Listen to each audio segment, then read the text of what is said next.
Hello students, ಈ ವಿಡಿಯೋದೊಳಗೆ ಏನು ಹೇಳ್ತಾ ಇದ್ದೇನೆ ಅಂತಂದ್ರೆ ಸೆಕೆಂಡ್ ಪಿ ಯು ಸಿದವರಿಗೆ ಒಂದು ಅಂಕಕ್ಕೆ ಮತ್ತು 2 ಅಂಕಕ್ಕೆ ಏನು ಅಂದ್ರೆ ಕರೆಂಟ್ ಅಸೆಟ್ಸು ಮತ್ತು ಕರೆಂಟ್ ಲೈಬಿಲಿಟೀಸು ಮತ್ತು ನಾನ್ ಕರೆಂಟ್ ಅಸೆಟು ಮತ್ತು ನಾನ್ ಕರೆಂಟ್ ಲೈಬಿಲಿಟೀಸ್ ಬಗ್ಗೆ ಪ್ರತಿ ಕ್ವಶನ್ ಪೇಪರ್ಲಿ ಒಂದು ಕ್ವಶನ್ ಅರೈಸ್ ಆಗ್ತಾ ಇದೆ. ಆದರೆ ಬಹಳ ಜನ ಸ್ಟೂಡೆಂಟ್ಸಿಗೆ ಅದು ಕನ್ಫ್ಯೂಷನ್ ಅದ. ಅದ್ರ ಬಗ್ಗೆ ನಾನು ಯಾವ್ಯಾವ ಕರೆಂಟ್ ಅಸೆಟ್ ಬರ್ತಾವೆ, ಕರೆಂಟ್ ಲೈಬಿಲಿಟೀಸ್ ಬರ್ತಾವೆ ಮತ್ತು non current asset non current liabilities ಬಗ್ಗೆ ಹೇಳ್ತಾ ಇದ್ದೀನಿ.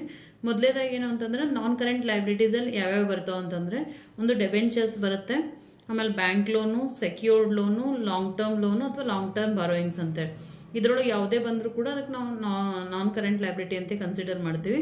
ಸೊ ಎಕ್ಸಾಮಲ್ಲಿ ಕೇಳ್ತಾರೆ give an example for non current liabilities ಅಂತಂದರೆ ನಾವು ಬ್ಯಾಂಕ್ ಲೋನ್ ಬರೀಬೋದು, ಡೆಬೆಂಚರ್ ಬರೀಬೋದು ಅಥವಾ ಲಾಂಗ್ ಟರ್ಮ್ ಬಾರೋಯಿಂಗ್ಸ್ ಅಂತ ಬರೀಬೋದು.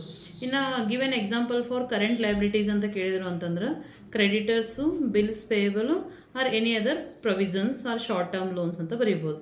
ಇನ್ನು ನಾನ್ ಕರೆಂಟ್ ಅಸೆಟ್ ಅಂತ ಬಂತು ಅಂತಂದ್ರೆ ಅದ್ರೊಳಗೆ ನಾವು ಫಿಕ್ಸ್ಡ್ ಅಸೆಟ್ ಬರೀಬೇಕಾಗುತ್ತೆ. ಫಿಕ್ಸ್ಡ್ ಅಸೆಟ್ ಅಂದರೆ land, building, furniture, machinery, motor car ಇವೆಲ್ಲ ಬರ್ತವೆ. ಇನ್ನು ಇಂಟ್ಯಾಂಜಿಬಲ್ ಅಸೆಟ್ಸ್ ಒಳಗೂ ಕೂಡ goodwill, patent right, copyright ಇವು ಕೂಡ ನಾನ್ ಕರೆಂಟ್ ಅಸೆಟಲ್ಲೇ ಬರ್ತವೆ. ಮತ್ತು ನಾನ್ ಕರೆಂಟ್ ಇನ್ವೆಸ್ಟ್ಮೆಂಟ್ ಕೂಡ ನಾನ್ ಕರೆಂಟ್ ಅಸೆಟಲ್ಲೇ ಕನ್ಸಿಡರ್ ಮಾಡ್ತಾರೆ. ಇನ್ನು give an example for current assets ಅಂತ ಕೇಳಿದ್ರು ಅಂತಂದರೆ ಡೆಟರ್ಸು, ಸ್ಟಾಕ್ ಅಥವಾ inventory, bills receivable, cash at bank, cash in hand ಇದರೊಳಗೆ ಯಾವುದಾದ್ರೂ ನೀವೇನು ಅಂತಂದರೆ ಒಂದು ಎಕ್ಸಾಂಪಲನ್ನು ಬರೀಬೋದು.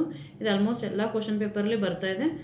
ಈ ವಿಡಿಯೋ ಮೋಸ್ಟ್ಲಿ ನಿಮ್ಗೇನು ಅಂತಂದ್ರೆ ಎಕ್ಸಾಮಿಗೆ ಬಹಳಷ್ಟು ಬೆನಿಫಿಟ್ ಆಗುತ್ತೆ ಅಂತ ನಾನು ಭಾವಿಸ್ತೀನಿ. Thanks for watching.